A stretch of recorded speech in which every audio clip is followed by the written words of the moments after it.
The morning mist clung to Millbrook Falls like a shroud, and Grace Walker stood at the edge of Miller's Cliff with her boots just inches from a 100-foot drop.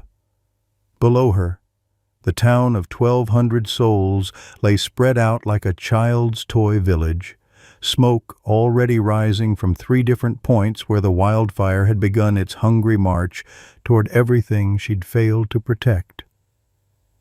Sometimes, the good Lord tests us in ways that don't make sense until the very end, she whispered to the wind, her grandmother's words tasting like ash in her mouth. Beside her, the German shepherd mix they called Courage sat perfectly still, his amber eyes fixed on the flames consuming the horizon. His coat bore the scars of a dozen fights he'd never chosen, jagged white lines across his muzzle, a torn ear that would never heal straight, ribs that showed through matted fur despite Dr. Riverside's best efforts to fatten him up. The dog's left front paw rested gently against Grace's boot, not restraining, just present. Grace's hands trembled as she clutched Sam Ironhorse's old firefighter helmet, the metal still warm from the morning sun. Sam had died 3 years ago because of her decision, died in that underfunded hospital while she'd sat in a budget meeting arguing about the cost of helicopter transport. The helmet felt heavier than it should, weighted with 30 years of choices that had seemed practical at the time, but now felt like stones in her chest. 12 hours, she said aloud, checking her radio for the 4th time in 10 minutes. 12 hours, and they'll evacuate everyone, whether we're ready or not. Courage whined softly, a sound that seemed to carry all the grief of the world. His scars told stories Grace had never wanted to hear, stories of the fighting ring where Sam's nephew had sold him after the old man's death. Stories of men who bet money on which dog would die first. Stories of a basement where the only light came from the moment when they dragged him up to bleed. The radio crackled to life. Grace, you copy. We need you down here. The Riverside Elementary evacuation is behind schedule, and the Thompson family still hasn't checked in from the North Ridge. Chief Bobby Whitman's voice carried the edge of a man who'd been fighting fires for 27 years and had never seen anything like this. Grace pressed the talk button but couldn't find words. How could she explain that she was standing here because she'd finally counted up all the people who died on her watch? How could she tell Bobby that Sam's helmet held a key to a safety deposit box she'd been too afraid to open? Grace, God damn it, answer me. Copy, Chief? The words came out like gravel. I'm at Miller's Cliff, following up on something. A lie. She was following up on everything, every budget cut she'd supported, every corner she'd helped the town council shave, every time she'd chosen dollars over lives and called it fiscal responsibility. The wildfire hadn't started this morning. It had been burning for 3 decades, fed by decisions made in sterile meeting rooms by people who'd never pulled a body from a burning building. Courage stood and walked to the cliff's edge, looking down at the town with an intelligence that made Grace's skin crawl. Dogs weren't supposed to look at things the way Courage looked at things, like he was calculating, measuring, remembering. Sam used to say the dog knew things, important things. But Sam had been dying when he said it, and Grace had filed it away with all the other ramblings of a man whose heart was giving out. Now she wondered if Sam had been more lucid than she'd given him credit for. The wind shifted, carrying the smell of smoke and something else, something that made Courage's hackles rise and his lips pull back from teeth that had been filed down by fighting promoters who didn't want their investment to end fights too quickly. The dog's nose worked the air like he was reading a newspaper. And then he looked at Grace with those amber eyes that had seen too much. "What is it, boy?" she asked. But even as the words left her mouth, she knew. The smoke wasn't just wildfire smoke anymore. There was gasoline in it, and melted plastic, and the particular chemical bite of an accelerant fire. Someone had been helping the wildfire along. Grace's radio burst to life again. Bobby's voice tight with the kind of panic that came from 30 years of experience recognizing when everything was about to go to hell. "All units. We've got structure fires reported at 3 separate locations: the old Morrison Ranch, the elementary school maintenance shed, and the Clearwater place on Elk Ridge. These aren't wildfire spread patterns. Repeat, we have possible arson in progress." The world tilted, and Grace found herself gripping Sam's helmet so hard the metal dug into her palms. 3 fires, 3 separate locations, all of them places where what? Where she'd made decisions, where the fire department had been stretched too thin, where budget cuts had meant slower response times. Courage pressed against her leg, not hard enough to push her back from the edge, but firm enough to remind her that she wasn't alone. The dog's warmth seeped through her uniform pants, and for a moment she remembered being 8 years old and visiting Sam at the fire station. Remembered the way this same dog, then just a puppy called Buddy, had curled up in her lap, while Sam explained why fires needed to be fought with more than just water and bravery. "You need the right equipment, Grace girl," Sam had said, his Cherokee accent making her name sound like a prayer. "You need the right training, the right people, and most of all, you need to remember that every choice you make either saves a life or costs one. There ain't no middle ground when it comes to fire." She'd been 8 years old and hadn't understood. Now she was 38 and understood too well. The radio crackled again. "Grace, I need you to coordinate the North Ridge evacuation. The Thompsons are still up there, and we can't reach them by radio. Take the 4-wheel drive and get up there now." Grace looked down at Courage, who was staring at her with an expression that might have been encouragement or might have been judgment. Sam's helmet felt warm in her hands, like it still held some of the old firefighter's spirit, some of his certainty about right and wrong. "We going to do this, boy?" she asked the dog. Courage's tail moved once, barely a wag, but it was enough. Grace stepped back from the edge of Miller's Cliff and keyed her radio. "Copy, Chief, en route to North Ridge. ETA 15 minutes. But as she turned away from the drop, she caught sight of something that made her blood freeze. Carved into the bark of the old pine tree behind her were fresh mark symbols that looked almost like letters, cut deep enough to bleed sap. And beside the tree, pressed into the soft earth, were boot prints that were too big to be hers and too fresh to be old. Someone had been here.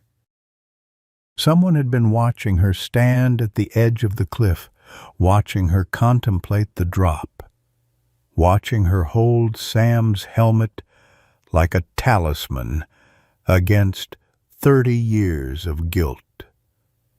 Courage growled low in his throat, a sound like distant thunder, and Grace realized that whatever was happening in Millbrook Falls, it was bigger than wildfires and budget cuts and the weight of old mistakes.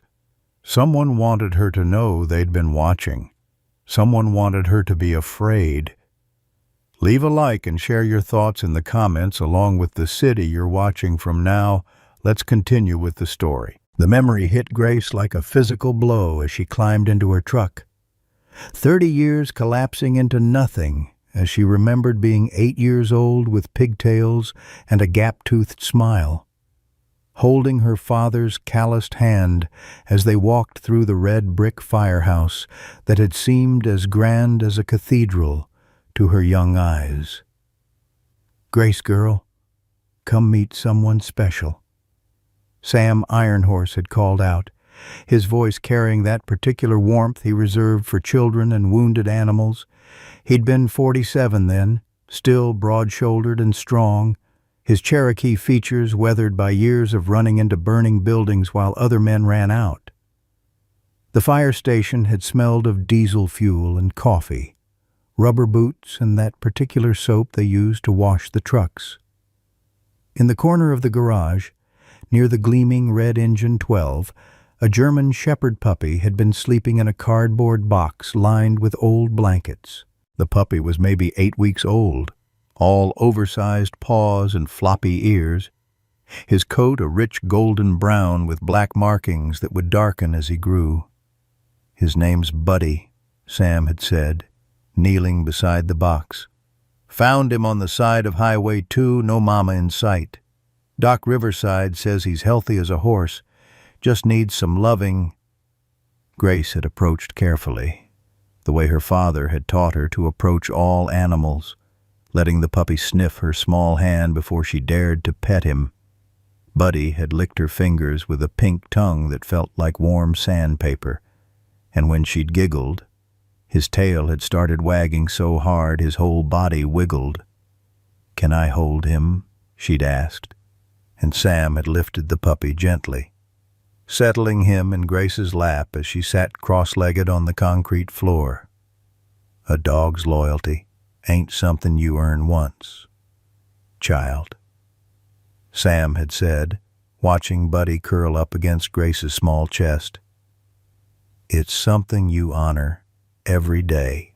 This little fella's going to grow up to be something special. Mark my words. Dogs got instincts we don't understand, especially when it comes to danger." Her father had been talking with Chief Morrison about overtime schedules and equipment maintenance, but Grace had only had eyes for the puppy, who seemed content to sleep in her arms. Sam had settled beside her on an overturned milk crate, his dark eyes serious, despite his gentle smile. "Grace, girl, I want to show you something," Sam had said, reaching into his desk drawer and pulling out a metal box about the size of a cigar case. It was army green with a combination lock, and it rattled softly when he shook it. "This here holds some important papers, some truths about our town that might be too heavy for young shoulders to carry right now." "What kind of truths?" Grace had asked, her 8-year-old curiosity piqued. Sam had set the box on his desk, his weathered hands resting on top of it like he was protecting something precious. The kind that grown-ups sometimes make when they're scared or trying to save money or just don't know any better. Someday, when you're older, you might need to know what's in here. But for now, just remember where I keep it. Okay? Even at 8. Grace had understood that Sam was telling her something important, something that went beyond puppy care and fire safety.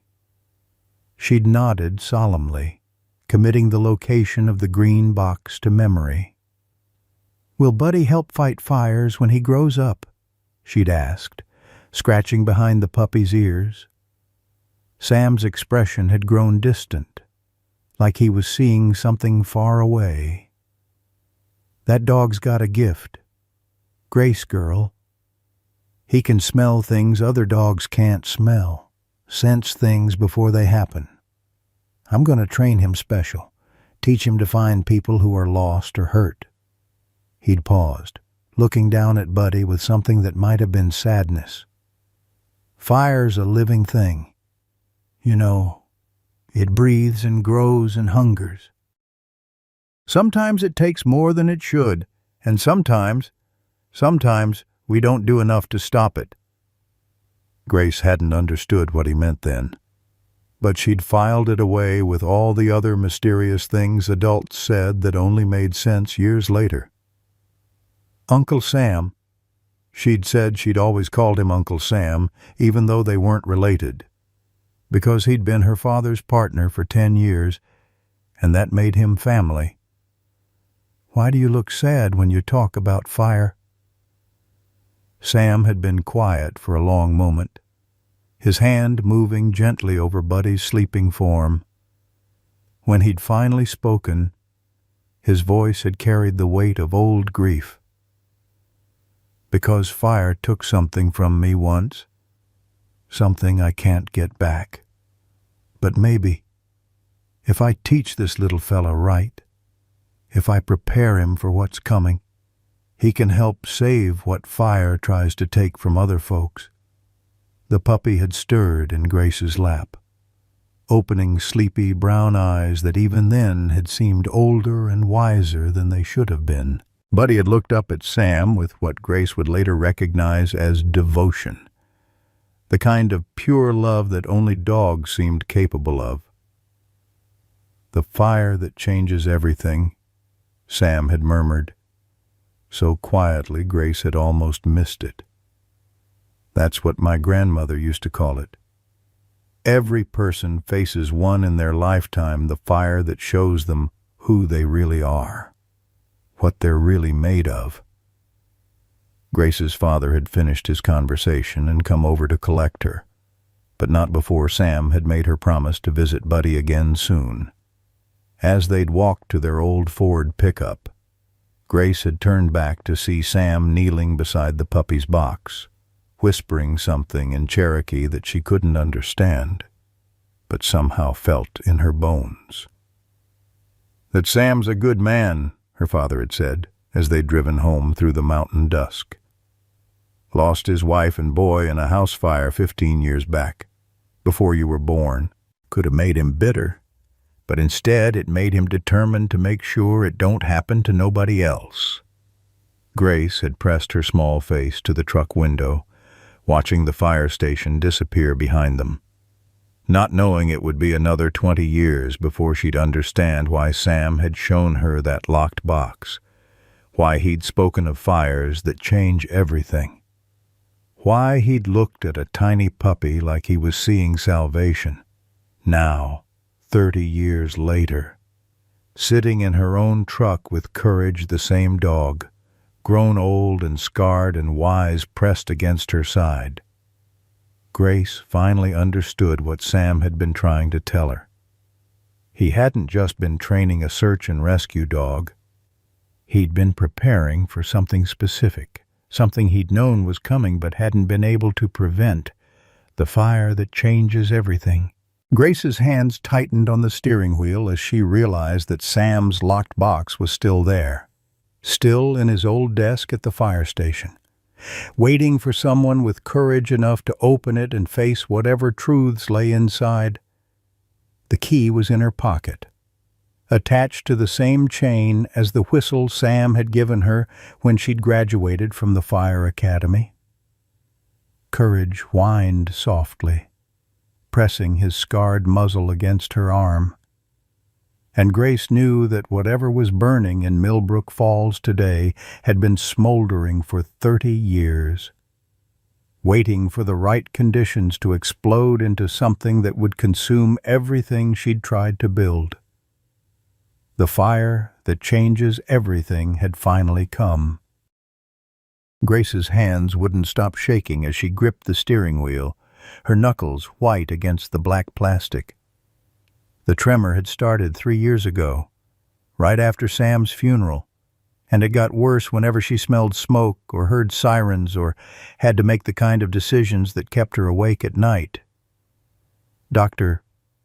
Patterson had called it a stress response, a manifestation of post-traumatic stress. But Grace knew better. It was guilt, pure and simple, written in the language of her body. "You killed him," whispered the voice that lived in the back of her mind, the one that sounded like her mother on her worst days. "You sat in that budget meeting and chose money over a man's life, and now his blood is on your hands. Courage shifted beside her, his warm weight a reminder that she wasn't completely alone, even if she deserved to be. The dog's amber eyes watched her with an intensity that made her skin crawl sometimes, like he could see straight through to all the dark places she tried to keep hidden. His scars caught the morning light filtering through the windshield, jagged lines across his muzzle where someone had tried to file his teeth down to nubs. A torn ear that hung at an odd angle. Patches of fur that would never grow back over skin that had been burned by cigarettes. The radio crackled again, Bobby's voice cutting through her spiraling thoughts. "Grace, what's your ETA on North Ridge? The fire's moving faster than we anticipated." She keyed the mic, forcing her voice to sound steady. 10 minutes out. Chief, any word from the Thompsons? Negative. Their landline's dead, and cell service is spotty up there. Grace. Bobby's voice carried the weight of 27 years of partnership, of knowing her well enough to hear what she wasn't saying. You okay? You sound off. Off. That was one way to put it. Grace pressed her free hand against her chest, where her heart was hammering like it was trying to break free from her ribs. The hypervigilance was kicking in, the way it always did when things started to go sideways. Every shadow looked like a threat, every sound like danger, every decision like a potential catastrophe waiting to unfold. I'm fine, Bobby. Just focused. Another lie to add to the collection. She wasn't fine. She hadn't been fine since the day she'd sat in the town council chambers and listened to Mayor Peterson explain why helicopter transport was too expensive for a town Millbrook Falls size, why they needed to rely on ground transport and hope for the best. She'd nodded along, even thrown in some statistics about cost effectiveness and resource allocation, because that was her job: budget oversight, fiscal responsibility, making the hard choices so other people didn't have to. The hard choice that had killed Sam Ironhorse. Courage whined, a low sound that vibrated through his chest, and placed a paw on her thigh. The gesture was so gentle, so deliberate, that Grace felt tears prick at her eyes. This dog, who had every reason to hate humans after what they'd done to him, was trying to comfort her. The irony wasn't lost on her. She was being consoled by a creature she'd helped abandon. Because that's what she'd done, wasn't it? After Sam died, when his no-good nephew had shown up claiming ownership of Courage, she'd stood by and let it happen. She'd watched them load the grieving dog into a rusty pickup truck and told herself it wasn't her problem, wasn't her responsibility. Budget constraints again. The fire department couldn't afford to feed and house a dog, especially one as damaged as Courage had already been. She'd driven past the fighting ring 3 months later, had seen the crude plywood arena and heard the sounds that came from inside, and she'd kept driving, told herself there was nothing she could do, that animal control was understaffed and overworked, that someone else would handle it eventually. Someone else had handled it, Dr. Riverside, using his own money to buy Courage from the fighting ring, Martha Clearwater, feeding him scraps behind her diner, even when he was too traumatized to let anyone touch him. Chief Bobby, who'd quietly put the word out that anyone who hurt the dog would answer to him personally. Everyone except Grace, who'd sat in meeting after meeting, cutting budgets and justifying decisions and pretending she didn't see the dog limping through town like a living reminder of her failures.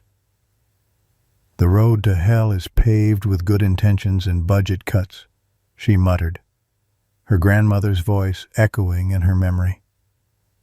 Grandma Ruth had been full of sayings like that, little nuggets of wisdom wrapped in folksy language that hit harder than any sermon. The truck's engine coughed as she downshifted for the climb up the North Ridge Road, and Grace found herself studying her reflection in the rearview mirror. When had she gotten so thin? When had those lines appeared around her eyes?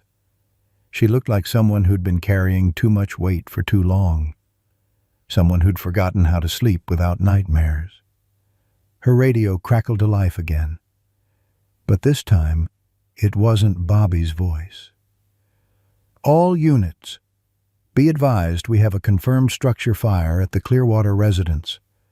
Martha Clearwater is reportedly still inside. Repeat, civilian trapped inside, active structure fire.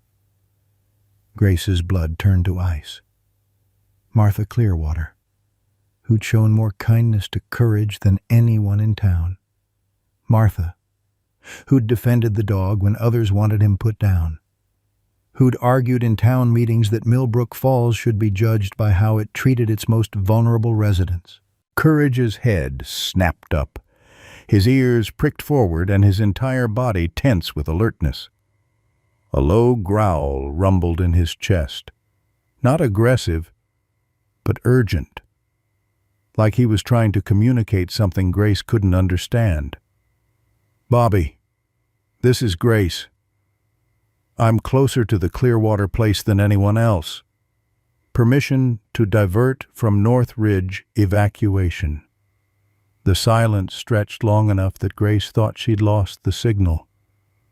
When Bobby's voice came back, it was heavy with reluctance. "Negative. Grace, the Thompsons are your priority. We've got units responding to Martha's place." But even as he spoke, Grace could hear the strain in his voice. They were spread too thin, running too many calls with too few people and too little equipment, the result of years of budget cuts and deferred maintenance and choosing the cheapest option instead of the right one.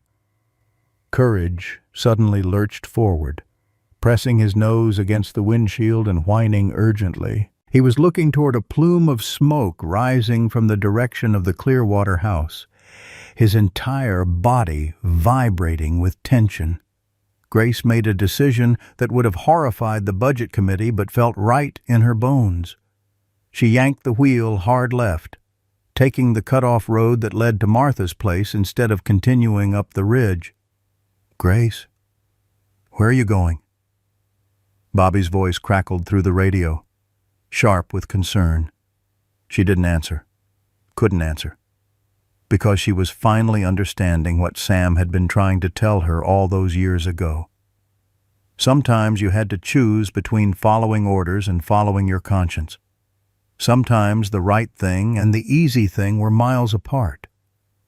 Courage pressed against her side, his warmth seeping through her uniform shirt, and Grace realized that for the first time in 3 years, her hands had stopped shaking.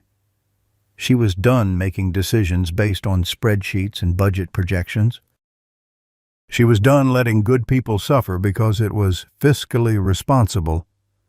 The fire that changes everything had finally arrived, and Grace Walker was driving straight into it. The memory of Sam's final day hit Grace like a freight train as she drove toward the smoke, 3 years collapsing into yesterday, as she remembered walking into Millbrook General Hospital and seeing the man who'd been like a father to her reduced to tubes and machines and the steady beep of monitors that couldn't disguise the fact that he was dying. It had been a routine call, the kind that seasoned firefighters handled in their sleep. Kitchen fire at the Morrison place, probably grease ignited on the stove, contained to one room. Sam had been first through the door because that's what Sam did, led from the front. Never asked anyone to take a risk he wouldn't take himself. But 67-year-old hearts weren't meant for the kind of stress that came with full gear and adrenaline and 30 years of breathing smoke. The heart attack had hit him as they were rolling up hoses, massive and sudden and devastating. Grace had been in the town council chambers when the call came in, sitting at the polished oak table with budget spreadsheets spread in front of her like battle plans. listening to Mayor Peterson drone on about the need for fiscal responsibility in challenging economic times. "We simply cannot continue to approve every helicopter transport request," Peterson had been saying, his voice carrying the authority of a man who'd never seen the inside of a burning building. "The cost is prohibitive, and our insurance premiums are already stretching the budget to its limits." Grace had nodded along, making notes in the margins of her papers, calculating the difference between helicopter transport at $8,000 versus ground ambulance at $300. The math was simple, black and white, defensible in any audit. Then Bobby's voice had crackled over her radio, tight with panic. "Grace, we need a helicopter for Sam. Massive coronary. He's not stable. Doc Riverside says he needs a trauma center, and he needs it now."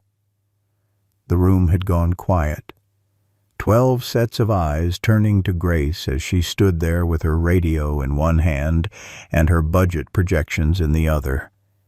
Mayor Peterson had cleared his throat meaningfully, a reminder of the conversation they'd been having just minutes before. "Grace," Bobby's voice had been pleading, "please, he's not going to make it to Billings in an ambulance."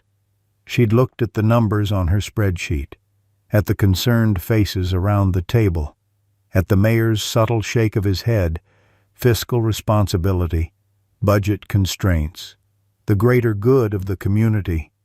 Negative, Bobby, she'd heard herself say, the words feeling like glass in her throat.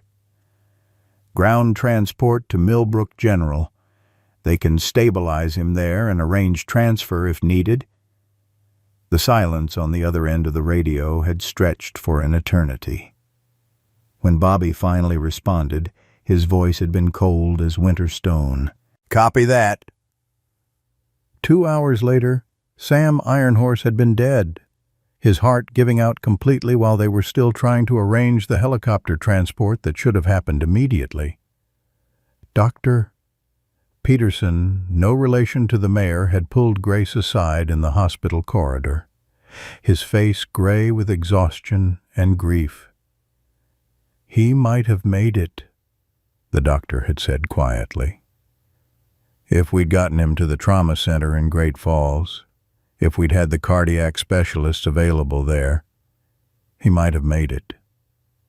Grace had stood in that sterile corridor, surrounded by the smell of disinfectant and the sounds of life support machines, and understood that she'd killed Sam Ironhorse as surely as if she'd put a gun to his head. She'd chosen budget numbers over a human life, and a good man was dead because of it.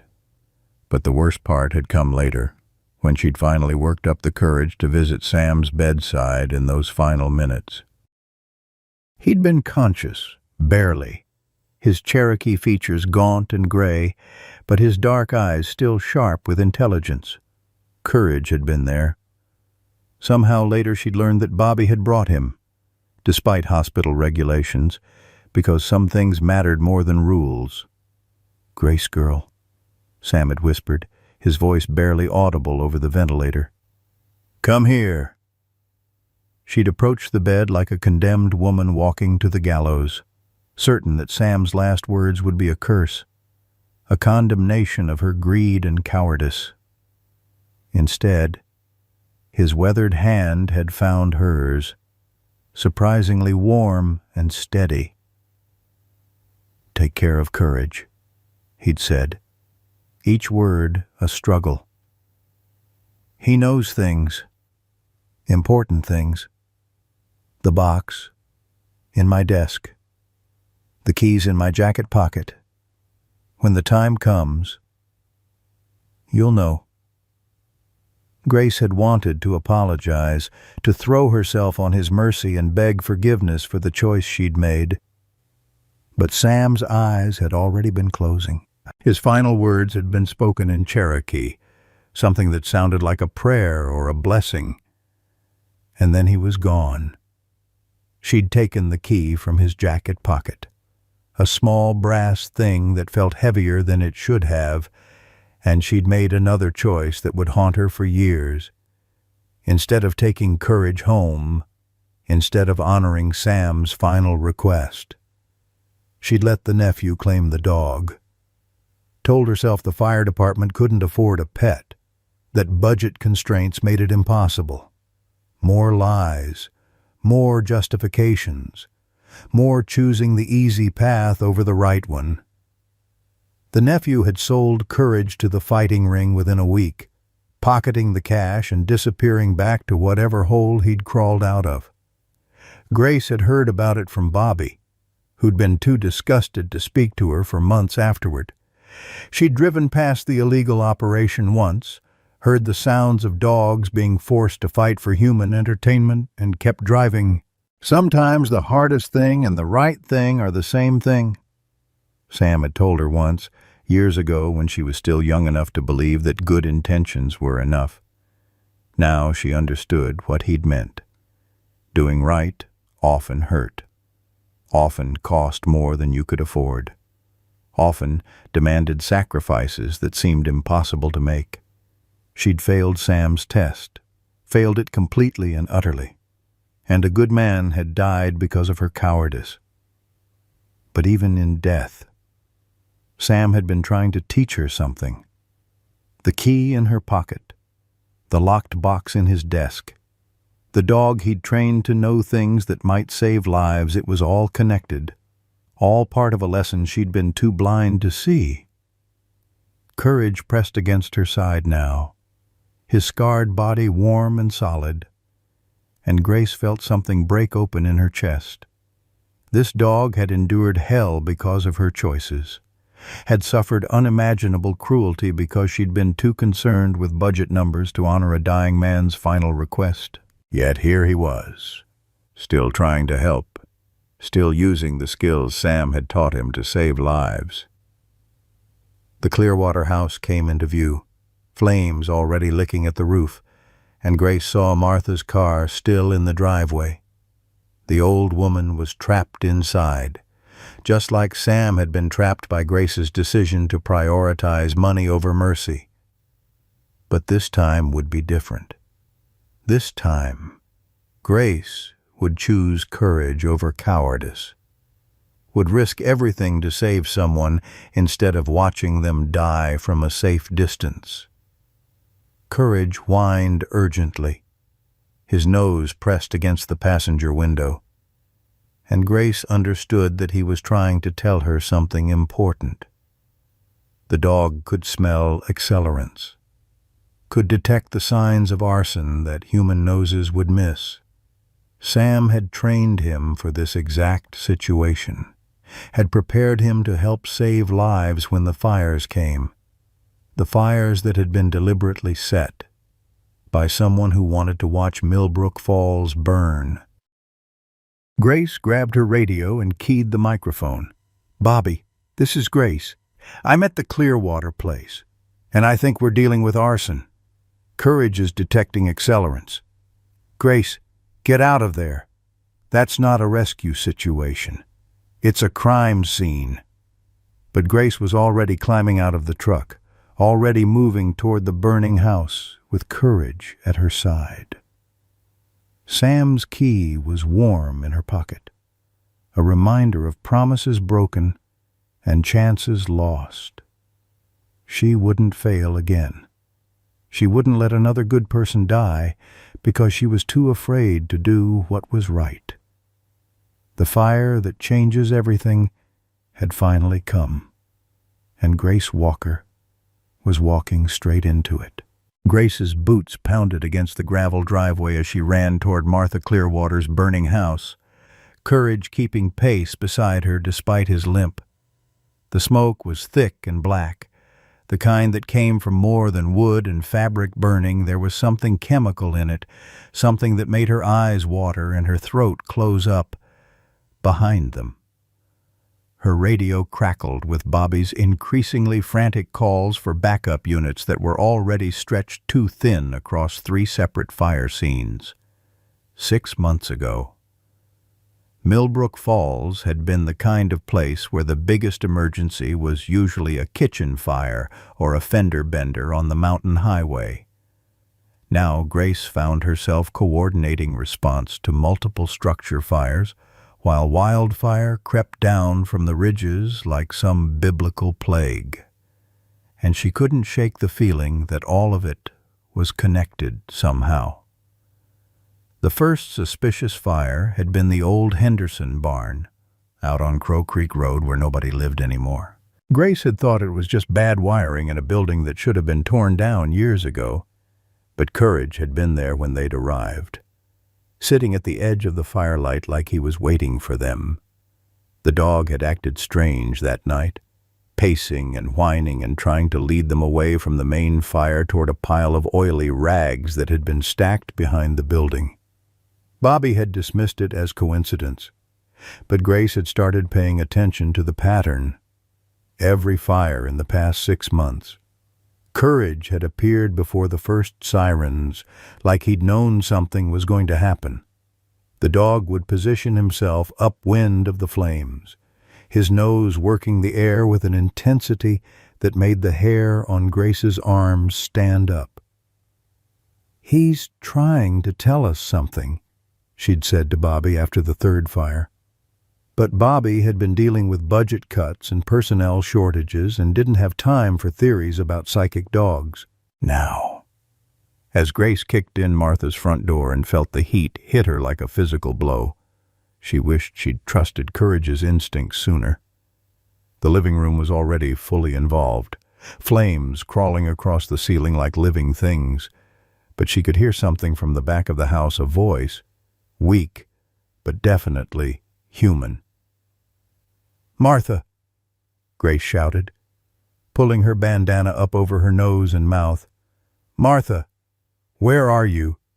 "Kitchen," came the faint reply.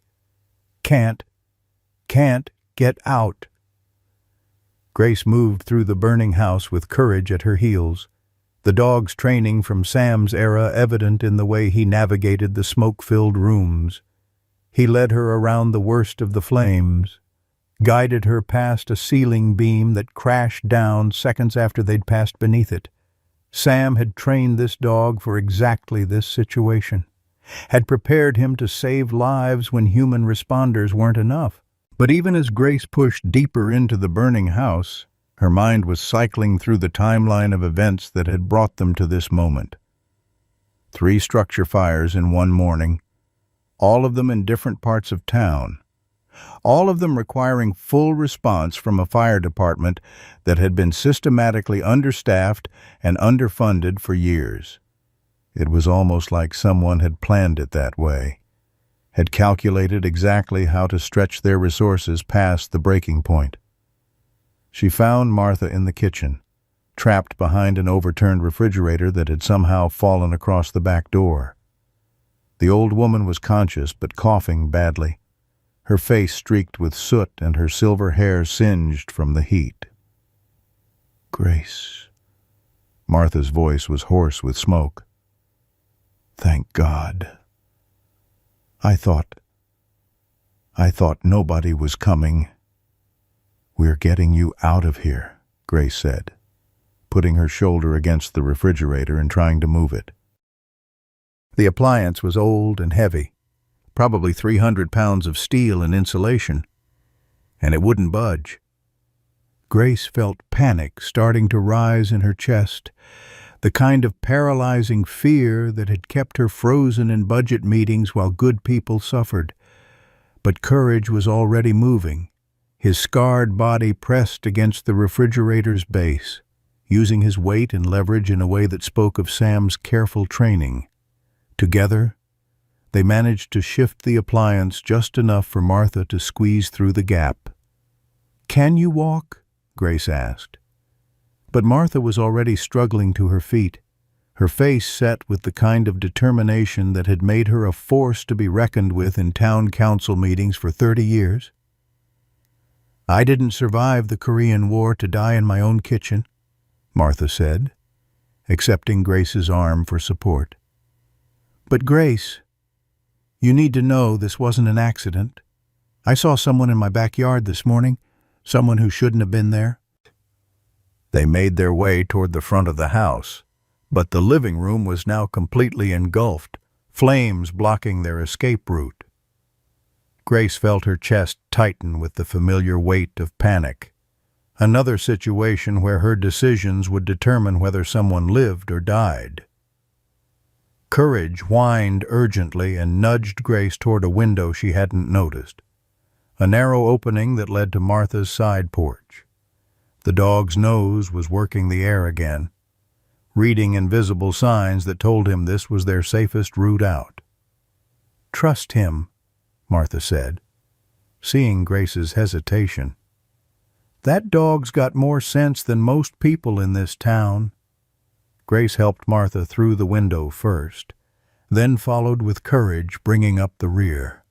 They stumbled onto the side porch just as the kitchen ceiling collapsed behind them, sending up a shower of sparks that singed the hair on Grace's arms. Bobby's voice crackled over her radio as they reached the safety of the driveway. "Grace, what's your status?" "We've got reports of another structure fire at the elementary school, and the wind's pushing the wildfire toward the residential area faster than projected." Grace keyed her radio while Martha sat on the tailgate of her truck, accepting oxygen from the paramedics who'd finally arrived. "One survivor evacuated from Clearwater residence. Martha's stable but needs transport for smoke inhalation. Bobby. She says she saw someone in her backyard this morning. This is definitely arson." The silence on the other end stretched long enough that Grace thought she'd lost the signal. When Bobby's voice came back, it was tight with the kind of stress that came from fighting too many fires with too few people. "Grace, I need you to coordinate the elementary school response. The building's empty because of the evacuation. But if it goes up, the whole downtown could catch." Grace looked at Martha, who was breathing easier now but still looked fragile and shaken. Then she looked at Courage, who was sitting beside the truck with his amber eyes fixed on the horizon, his nose working the air like he was reading a story written in smoke and wind. "Bobby, I think someone's targeting specific buildings," Grace said. "The Henderson barn, the Morrison Ranch. Now Martha's place, they're all properties that have been in dispute with the town council over code violations or tax assessments." She could hear Bobby processing this information, could almost see him running through the same mental calculations she was making. If someone was systematically targeting properties involved in municipal disputes, then the elementary school made perfect sense as the next target. The building had been scheduled for demolition due to asbestos concerns, but the town couldn't afford the environmental cleanup costs. "Jesus," Bobby muttered. "Grace, if you're right, then whoever's doing this knows our response capabilities. They know exactly how to spread us thin." Courage stood up suddenly, his hackles rising as he stared toward the tree line behind Martha's house. A low growl rumbled in his chest, the kind of sound he'd probably learned in the fighting ring when death was approaching from the shadows. Grace followed his gaze and saw a figure moving through the trees, too distant to identify, but close enough to be watching them. Someone who'd stayed to observe the aftermath of their handiwork, someone who wanted to see how the fire department responded to multiple simultaneous emergencies. Someone who was already planning the next fire. The figure in the tree line was gone by the time Grace reached for her binoculars, but Courage's hackles remained raised, his amber eyes fixed on the spot where someone had been watching them. The dog's body language spoke of recognition, not fear, but something more complex, like he was seeing a ghost that had finally materialized into flesh and blood. Grace was still staring at the empty forest when she heard footsteps behind her. heavy boots on gravel that made her spin around with her hand instinctively moving toward her radio. But it wasn't a stranger approaching, it was Tommy Clearwater, Martha's 16-year-old grandson, walking toward them with his hands shoved deep in his jacket pockets and his head down like he was carrying the weight of the world on his shoulders. Tommy was the kind of kid who attracted trouble like a magnet attracts metal filings. He'd been in and out of juvenile detention 3 times in the past year, mostly for petty theft and vandalism, but there was something different about him now. His usual defiant swagger was gone, replaced by something that looked almost like defeat. "Grandma," Tommy said, his voice cracking slightly. "I heard about the fire on the scanner. Are you okay?" Martha looked up from where she was sitting on the tailgate, her eyes sharp despite the oxygen mask covering her nose and mouth. She pulled the mask away long enough to speak, her voice hoarse but determined. "I'm fine, Tommy, but I need to ask you something, and I need you to tell me the truth." Tommy's Adam's apple bobbed as he swallowed hard. "What kind of truth? The kind that might save lives," Martha said, her gaze never leaving her grandson's face. "Tommy, where were you this morning between 5 and 7 a.m.? Grace felt something cold settle in her stomach as she watched the exchange. Tommy's reaction was telling, the way his shoulders hunched, the way his eyes darted toward the tree line where the figure had been standing, the way his hands trembled slightly before he shoved them deeper into his pockets. I was at home, sleeping." "Don't lie to me, boy." Martha's voice carried the authority of someone who'd raised 5 children and buried 2 husbands. "I've been watching you for weeks, sneaking out at all hours, coming home smelling like gasoline and smoke.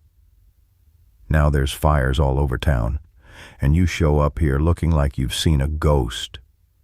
Tommy's composure cracked like ice under pressure. "Grandma, I never meant for you to get hurt.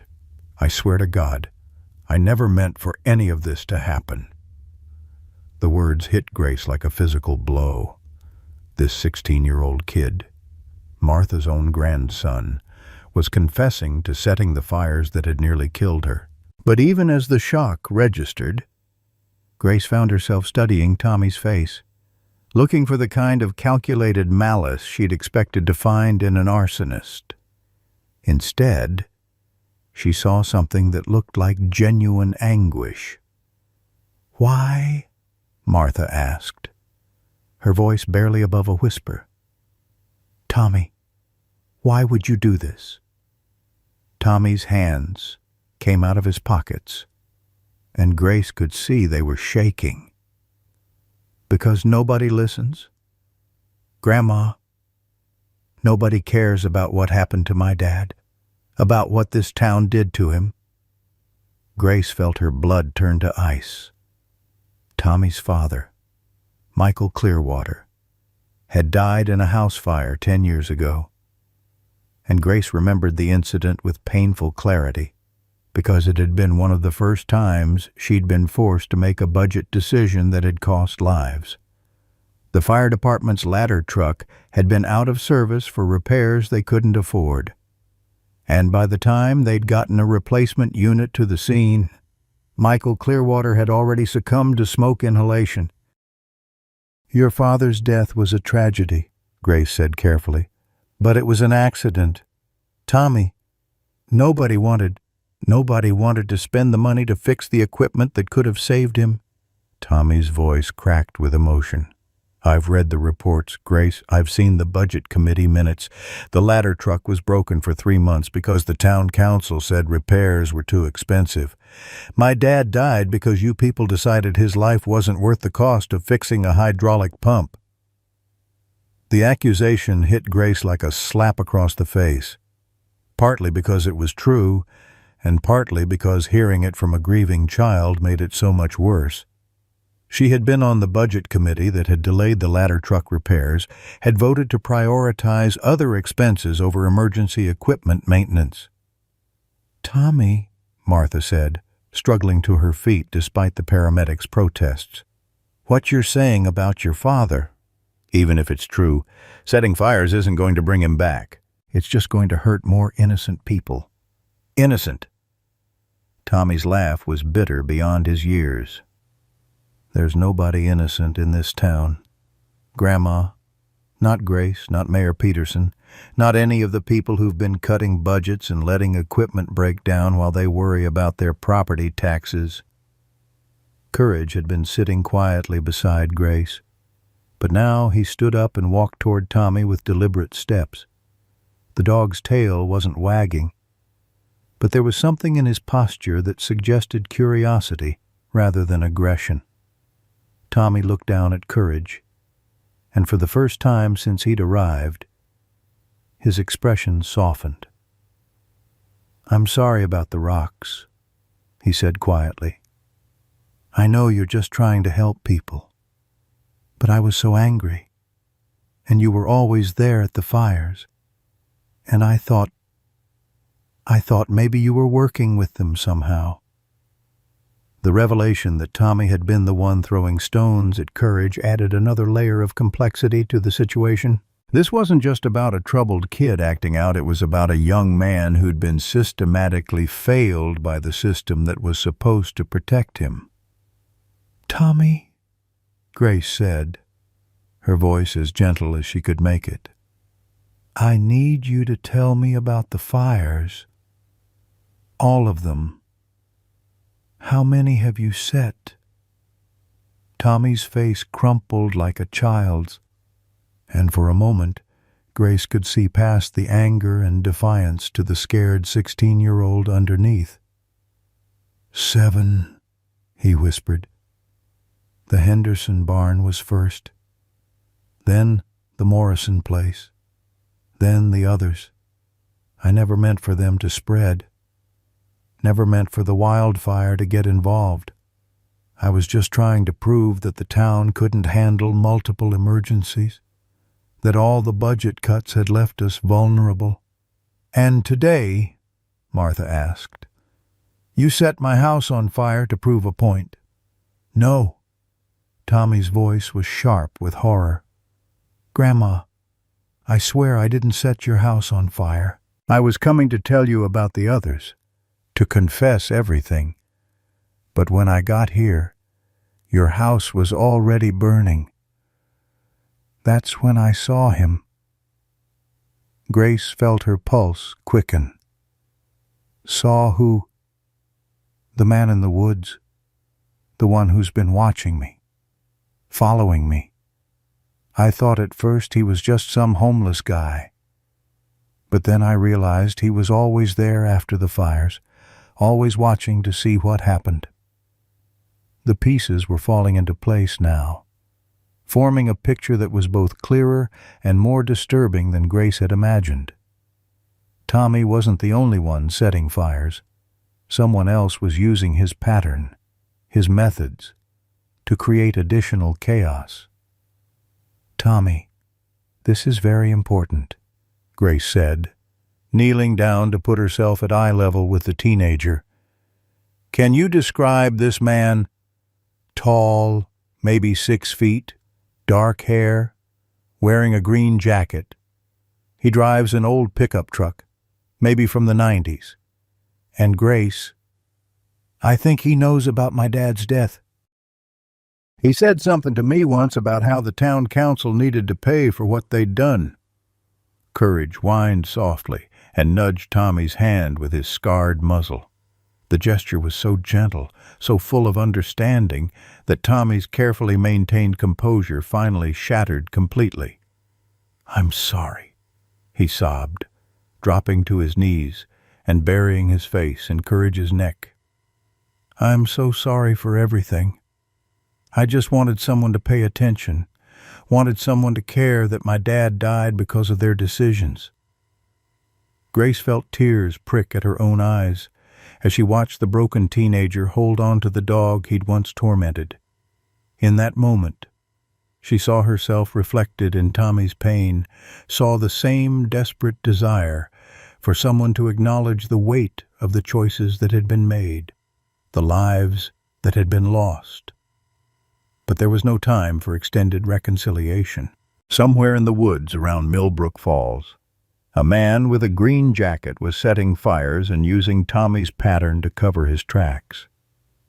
The elementary school was next, and if Grace didn't act fast, more people were going to die. "Tommy," she said gently, "I need you to help me stop him." Grace's hands trembled as she pulled Sam's brass key from her pocket, the metal warm against her palm like it had been waiting 30 years for this moment. The fire station was eerily quiet, evacuated like most of downtown Millbrook Falls. But Sam's old desk sat exactly where it had always been, covered in dust and the weight of unfinished business. "The truth will set you free, but first it'll scare you to death," she whispered, her grandmother's words echoing in the empty building as she inserted the key into the lock of Sam's metal box. The lock clicked open with a sound like a gunshot in the silence. Inside the box, Grace found exactly what she'd been afraid of finding: a stack of manila folders, each one labeled with a date and a name, each one representing a life that could have been saved if different choices had been made. The Henderson fire from 1987, where a delayed response had cost 3 lives. The Morrison Ranch fire from 1995, where faulty equipment had prevented a successful rescue. The school fire from 2003, where budget cuts had left them without adequate personnel. 30 years of preventable deaths, documented in Sam's careful handwriting. But it was the final folder that made Grace's blood turn to ice. Her name was written on the tab in Sam's distinctive script, and inside were copies of every budget committee meeting she'd attended, every vote she'd cast to delay equipment repairs or reduce staffing, every decision that had prioritized dollars over lives. At the bottom of the folder was a photograph that made her stomach lurch. Michael Clearwater's burned body being carried from his house 10 years ago.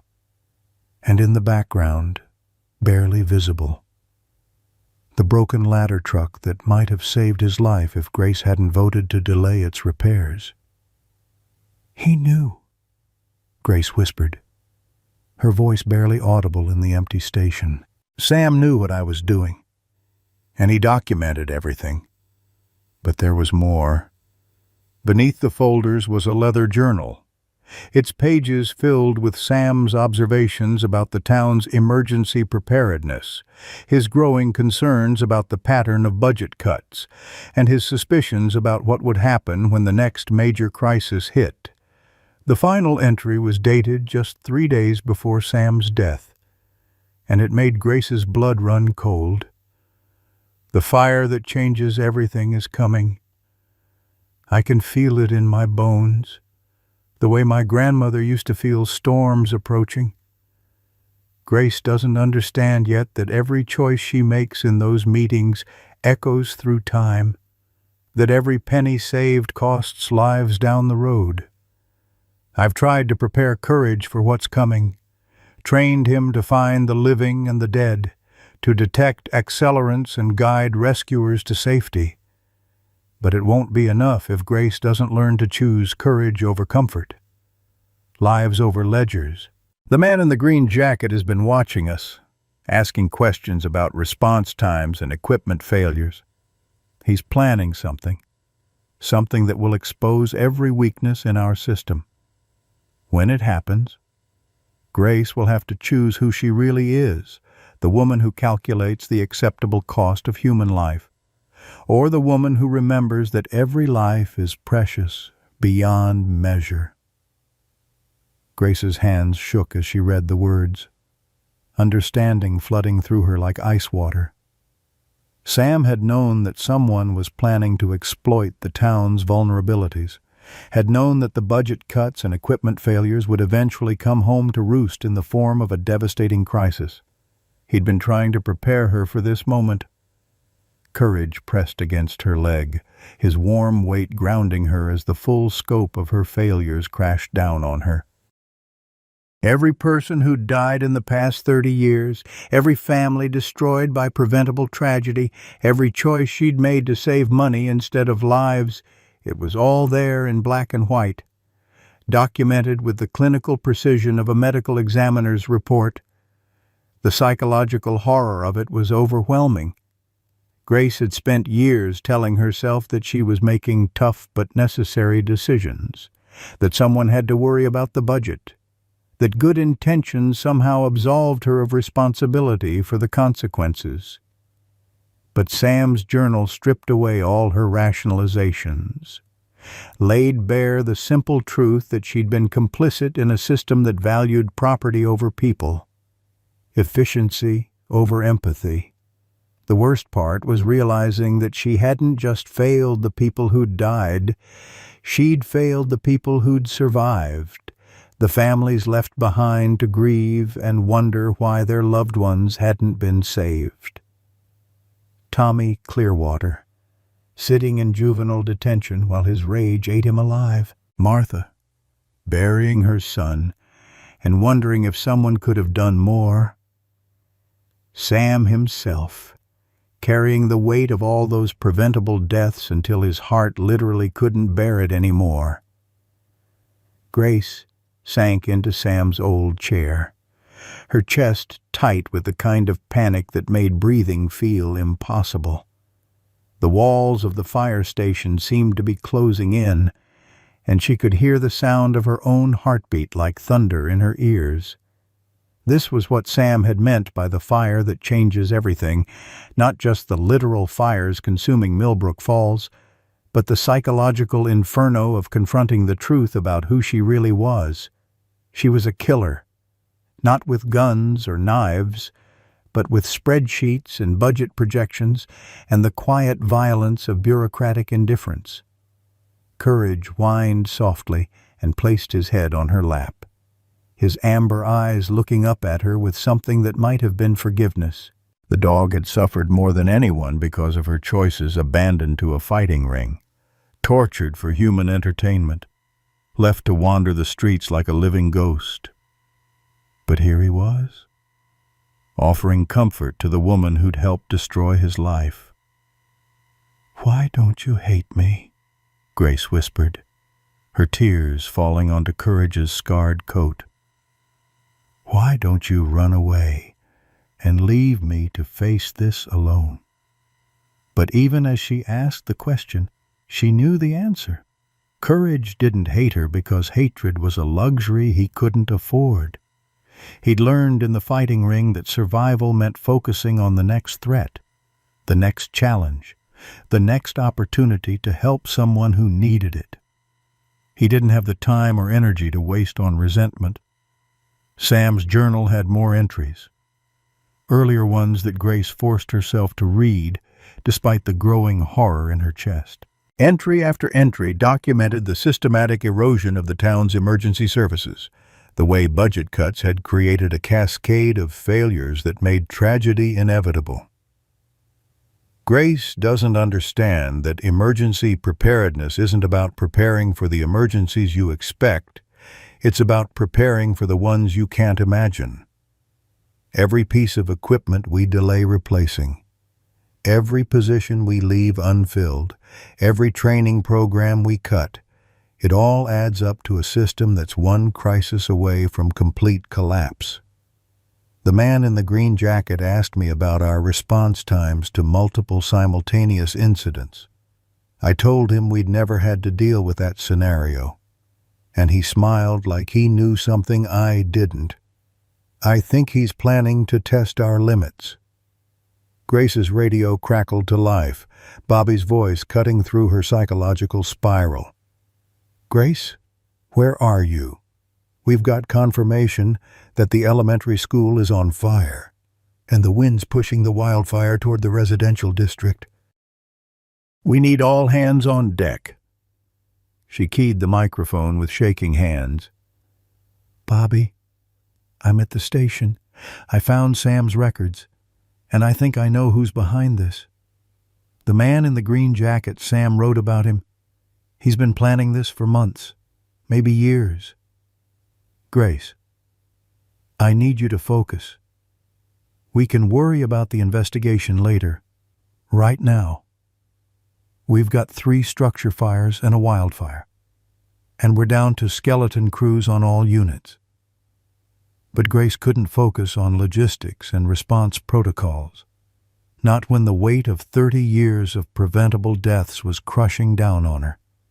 Every choice she'd made, every budget she'd approved, every life she'd calculated as an acceptable loss, it was all coming due at once, and the interest on her moral debt was more than she could bear. Courage stood up suddenly, his hackles rising as he stared toward the station's open bay doors. A low growl rumbled in his chest, the same sound he'd made when he'd sensed the figure in the woods behind Martha's house. Grace followed his gaze and saw a man walking toward the station, tall and lean with dark hair and a green jacket that looked like military surplus. He was carrying something in his right hand, a red gasoline can that glinted in the afternoon sunlight. "Bobby," Grace whispered into her radio. "He's here. The man in the green jacket. He's at the fire station." The man stopped just outside the bay doors, close enough that Grace could see his face clearly for the first time. He was maybe 40 years old, with the kind of weathered features that spoke of hard living and harder choices. But it was his eyes that made Grace's breath catch. They were filled with the same kind of pain she'd seen in Tommy's face, the same desperate hunger for someone to acknowledge the weight of loss. "Grace Walker," the man called out, his voice carrying easily across the empty station. "I've been waiting a long time to meet you." "My name is Daniel Morrison," the man in the green jacket said, setting the gasoline can down carefully but keeping his hands visible. "My wife and daughter died in the Morrison Ranch fire 15 years ago. I've been waiting a long time for someone to explain to me why nobody came to save them." Grace felt the world tilt sideways as the pieces fell into place. The Morrison Ranch, she remembered the budget meeting where they'd discussed the remote location, the cost of maintaining adequate coverage for the outlying properties, the decision to reduce staffing during the winter months when call volume was typically lower. She remembered voting to approve the reduced coverage, remembered thinking that the financial savings would benefit the entire community. She hadn't remembered that Sarah Morrison was 8 months pregnant when she died, or that her 4-year-old daughter Emma had been found clutching her mother's hand in what remained of their bedroom. "Mr. Morrison," Grace said, her voice barely steady. "I remember your family. I'm so sorry for your loss." Daniel's laugh was bitter as winter wind. "Sorry. That's what everyone said. The fire chief was sorry. The mayor was sorry. The insurance company was sorry. But nobody was sorry enough to explain why it took 47 minutes for a fire truck to reach my house, or why the crew that finally arrived didn't have the equipment they needed to attempt a rescue." Courage positioned himself between Grace and Daniel, not aggressively but protectively, his scarred body tense with alertness. The dog's amber eyes never left Daniel's face, reading body language and scent markers that told stories humans couldn't interpret. 47 minutes, Daniel continued, his voice growing stronger with each word. "Do you know how long 47 minutes is when you're standing in your front yard listening to your family scream for help? Do you know what it's like to watch your entire world burn down while you wait for help that comes too late?" Grace wanted to defend herself, to explain about budget constraints and coverage areas and the impossible mathematics of rural emergency services. But Sam's journal had stripped away all her comfortable rationalizations. The truth was simple and devastating. The Morrison family had died because the town had chosen to save money instead of lives. "I moved away after the funeral," Daniel said, his eyes never leaving Grace's face. "Couldn't stand to live in a place that had let my family die. But I never stopped thinking about it, never stopped wondering how many other families would suffer the same fate. So I started researching, following the patterns of budget cuts and equipment failures and response times." He reached into his jacket pocket and pulled out a manila folder that looked disturbingly similar to the ones in Sam's box. 37 preventable deaths in the past 15 years. Grace. 37 people who died because someone in a meeting room decided their lives weren't worth the cost of proper emergency services. The number hit Grace like a physical blow. 37. Each one representing a family destroyed, dreams cut short, futures that would never exist. Each one a choice she'd helped make in the sterile environment of budget meetings where human lives were reduced to line items on spreadsheets. Tommy Clearwater's father, Daniel continued, opening his folder and reading from handwritten notes. Michael Clearwater died of smoke inhalation while the ladder truck sat broken in the fire station because repairs were deemed too expensive. Jennifer Patterson died in a car accident because the ambulance was delayed responding to a simultaneous cardiac emergency. Cuts to emergency medical services meant only one unit was available for the entire county. Grace closed her eyes, remembering each case with painful clarity. She'd voted for every budget cut Daniel was describing, had justified each decision as necessary fiscal responsibility. "And then there's Samuel Ironhorse," Daniel said, his voice dropping to barely above a whisper. "The man who tried to warn everyone that this day was coming. The man who died because you chose helicopter transport costs over human life." "Stop," Grace whispered. But Daniel wasn't finished. "I've been watching this town for months, Grace. Watching you make the same choices over and over again. Watching the emergency services deteriorate while you worry about property taxes and municipal budgets. I wanted to show everyone what happens when a community's safety net collapses completely." The admission hung in the air like smoke from the fires burning around them. Daniel Morrison hadn't just been setting fires, he'd been orchestrating a demonstration, using Tommy's angry arsons as cover for a larger statement about the consequences of municipal negligence. "The fires were never about revenge," Daniel said, seeing the understanding dawn in Grace's eyes. "They were about exposure. I wanted to create a scenario that would push your inadequate emergency services past the breaking point. Force everyone to see what I've seen, that this town is a disaster waiting to happen." Martha Clearwater's voice crackled over Grace's radio, weak but determined. "Grace, Tommy told me about the man in the green jacket. His name is Daniel Morrison, and he lost his family in a fire years ago.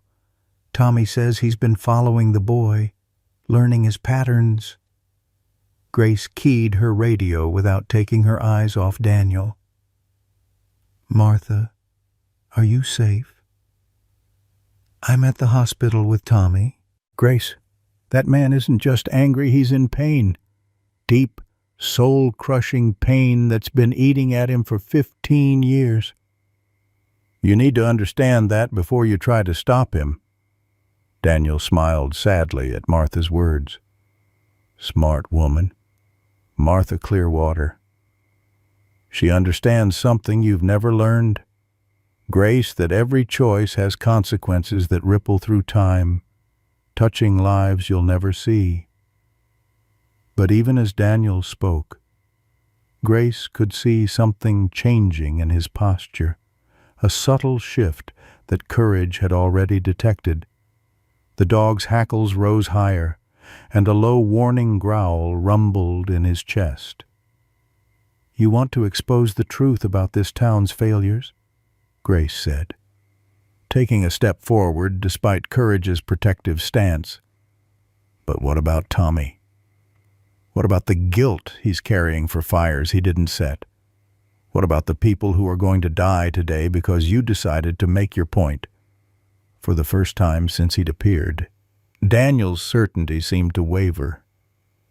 "The boy, Tommy, was never supposed to be involved. I never meant for him to start setting fires on his own." "But he did," Grace said, pressing her advantage. "A 16-year-old kid so consumed with grief and anger that he started burning down his own town. You created that. Daniel, your demonstration turned a troubled teenager into an arsonist." Daniel's hands clenched into fists, and Grace could see the war playing out behind his eyes, the desire for justice battling against the recognition of unintended consequences.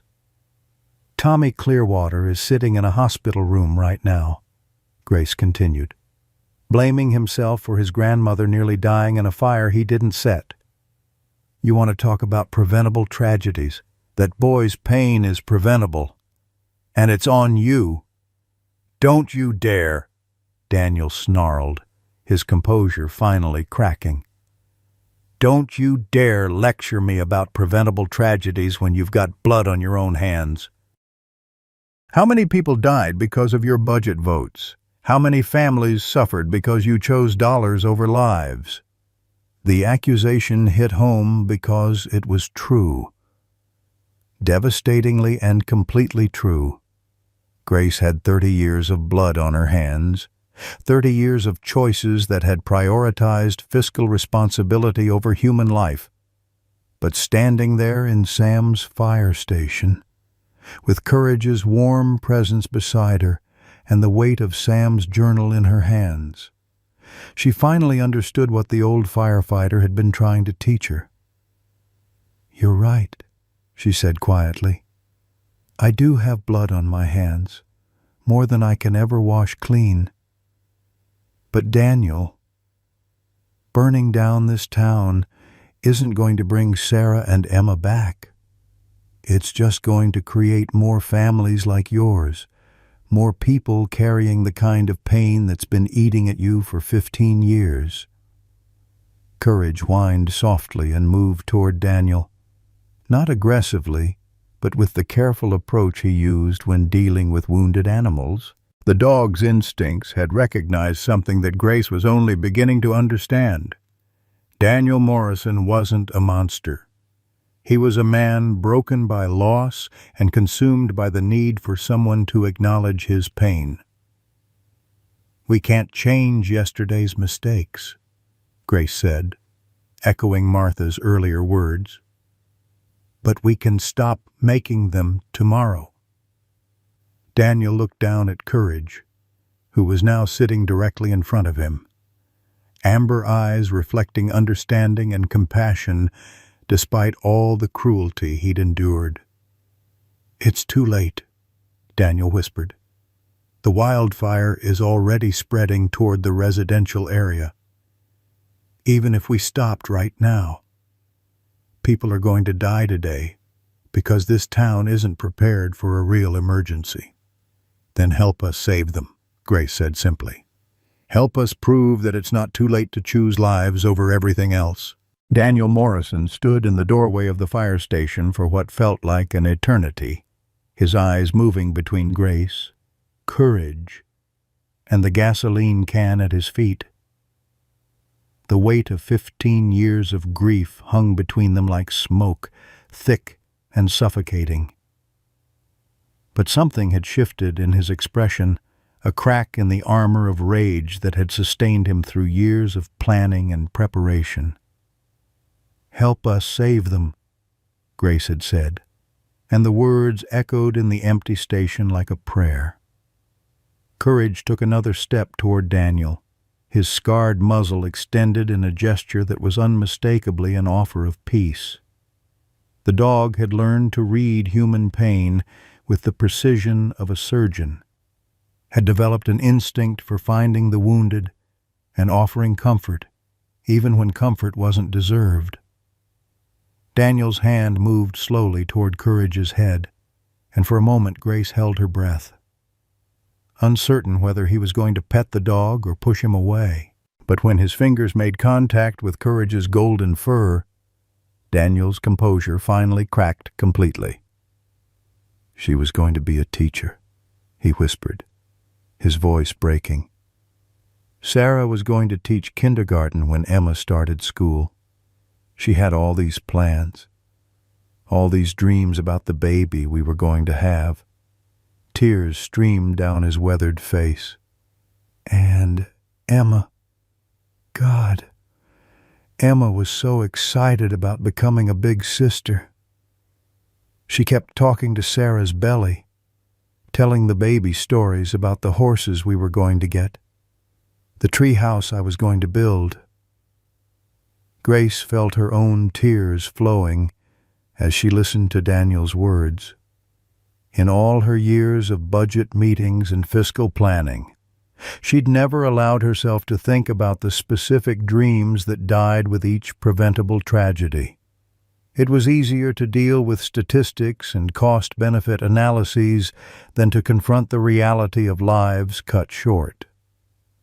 "I'm sorry," she said, and meant it with every fiber of her being. "Daniel, I'm so sorry. There's nothing I can say that will bring them back. Nothing that will make up for the choices I helped make. But right now, there are people in this town who need us to be better than we've been." Bobby's voice crackled over the radio, sharp with urgency. "All units, the wildfire has jumped the fire break on the North Ridge. We're looking at mandatory evacuation of the entire residential district within the next 2 hours. Repeat, we have 2 hours to evacuate 1,200 people." Daniel straightened up, wiping his eyes with the back of his hand. 1,200 people. How many evacuation routes does the town have? 3 main roads, Grace answered, uncertain why he was asking. Highway 2 north, County Road 15 east, and the old mining road west toward the state forest. "The mining road's been washed out since the spring floods," Daniel said. "I've been watching this town for months. Remember, that leaves 2 routes for 1,200 people. And if the wind shifts, the fire could cut off Highway 2 before everyone gets out." Grace's blood ran cold as she realized the implications. Daniel was right. The town's evacuation plan was based on outdated information, another casualty of budget cuts that had eliminated regular infrastructure assessments. "Bobby," Grace keyed her radio. "The mining road is impassable. We need to revise the evacuation plan immediately." "Jesus." Bobby's voice was tight with panic. "Grace, we don't have time to reroute 1,200 people. The fire's moving too fast." Daniel picked up the gasoline can, and for a moment Grace thought he was going to continue with his original plan. But instead, he walked to the back of the station and poured the contents into a metal disposal drum. "There's another way," he said, turning back to Grace and Courage. "The old railroad bed that runs along Crow Creek. It's not maintained anymore, but it's still passable for vehicles, and it connects to the state highway about 20 miles south." Grace stared at him in amazement. "How do you know about the railroad bed?" "Because I've spent the last 6 months studying every inch of this town, looking for ways to expose its vulnerabilities. But sometimes the same knowledge that shows you weaknesses can also show you solutions." Over the next 90 minutes, Daniel Morrison transformed from arsonist to lifeline. His detailed knowledge of the town's geography, combined with his military background and tactical thinking, made him invaluable in coordinating the evacuation. He guided convoy after convoy of residents along the forgotten railroad bed, his truck leading the way while Grace coordinated with the fire department, and Courage somehow managed to stay calm and focused despite the chaos around them. Tommy Clearwater, released from the hospital against medical advice, worked alongside Daniel without a word of recrimination. The teenager had found something in the older man's pain that mirrored his own, and together they helped families load their most precious possessions into vehicles that would carry them to safety. "You know," Martha Clearwater said, as she watched her grandson directing traffic at the railroad crossing, hurt people, but healing people heal people. That boy's been carrying his father's death like a stone in his chest for 10 years. Maybe helping save lives today will help him let go of some of that weight." Grace nodded, understanding what Martha meant. She'd been carrying her own stones for 3 decades, the weight of every preventable death, every budget cut that had cost lives, every choice that had prioritized money over human welfare.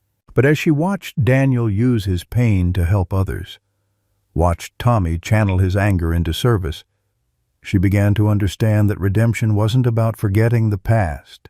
It was about using the lessons of the past to create a better future. The last convoy was loaded and ready to move when Courage suddenly bolted from Grace's side, running toward a small house on the edge of town that everyone had assumed was empty. The dog's urgency was unmistakable, and Grace followed him without hesitation. Inside the house, they found elderly Mrs. Patterson, bedridden and unable to evacuate on her own. She'd been forgotten in the chaos, overlooked by neighbors who'd assumed someone else would check on her. "I thought I was going to die alone," Mrs. Patterson whispered as Grace and Daniel carefully lifted her into Daniel's truck. "Just like my husband did 5 years ago." "Nobody dies alone today," Daniel said firmly. "Not if we can help it." As the sun set over Millbrook Falls, painting the sky in shades of gold and crimson that had nothing to do with the fires, Grace stood at the evacuation center 30 miles south of town. Every single resident had been accounted for, every life saved, every family kept together. The cost had been enormous. Most of the town's buildings were gone, consumed by the wildfire that had finally run out of fuel and begun to die. But for the first time in 30 years, Grace had chosen lives over everything else. And the mathematics of that choice were beautifully simple: 1,200 people safe, 0 preventable deaths, one community that would have to rebuild, but would rebuild together. Daniel Morrison walked over to where Grace was sitting with Courage, the dog's head resting on her lap as they watched the sunset. "A man's worth ain't measured by his mistakes," Daniel said quietly, "but by what he does after he makes them." Grace looked up at him, recognizing the quote from one of her grandmother's favorite sayings. "How do you know that?" "Because Sam Ironhorse told it to me 15 years ago, right after my family died. I was so consumed with rage that I couldn't hear him then, but I hear him now." 6 months later, Grace stood in the same spot where she'd once contemplated stepping off Miller's Cliff. But this time, she wasn't alone. Courage sat beside her, his coat glossy with health and care, and behind them, the sound of construction echoed across the valley as Millbrook Falls rose from the ashes. The new fire station was larger than the old one, equipped with modern vehicles and staffed by volunteers who'd learned that emergency preparedness wasn't just about preparing for expected disasters, it was about preparing for the unimaginable ones. Daniel Morrison had stayed in town, using his knowledge and experience to help design the new emergency response systems. Tommy Clearwater had joined the volunteer fire department, channeling his anger into service and finding purpose in protecting the community his father had died trying to save. And Grace Walker had learned that sometimes the greatest act of courage wasn't walking away from the edge. It was choosing to build something better on the other side of catastrophe. "Good boy," she whispered to Courage, and the dog's tail thumped once against the rocky ground. A simple acknowledgement that sometimes the most profound love is found in the most unexpected places, and that heroes don't always look the way we expect them to. In the end, the dog they had shunned for his scars had taught an entire community that healing wasn't about hiding from pain, it was about transforming that pain into something that could help others find their way home. Sometimes the hardest lessons come wrapped in the most unlikely packages. Grace Walker thought she understood responsibility, balanced budgets, careful planning, making the tough choices that kept a small town running. But it took a scarred dog named Courage to show her the difference between being fiscally responsible and being truly accountable to the people who depend on you. We all make decisions we think are practical at the time, choices that seem reasonable when we're sitting in comfortable meetings rooms talking about numbers on spreadsheets. But Grace learned what many of us discovered too late, that every choice echoes through time, touching lives we may never see.